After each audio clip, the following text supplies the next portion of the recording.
Position like these are separate, but I will put something over here on this part for both of the sides to make it easy to move and fold. This part, this stick which I am going to use over here, I didn't like it and I didn't notice it because it was bending. So once the pressure of the board will come over it, it might bend like this. So what I am going to do is folding cardboard, rolling a cardboard over this stick. Here you can see.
want to explain something in here, some people might think what exactly she's doing in a very unmanageable way, like showing something first this, then she at the end she added the board in here, then she added the cardboard piece in here, then she added this one.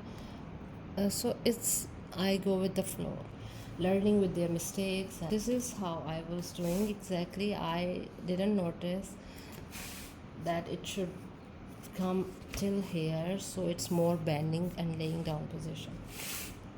So later on I added these cardboard pieces.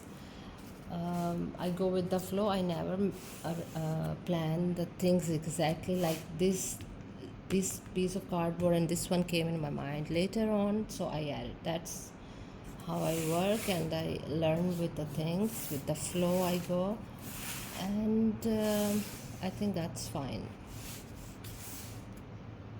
And now on this part I will add one more thing, because this is separated. So to keep it on the place, I must add something in here, because the basic board will stay at the same place. The moving part is only this one. So instead of making it loose like this, it's irritating, it's bothering. So I will add a thick piece of cardboard to keep it holding on the same position. This piece will be nice to add it.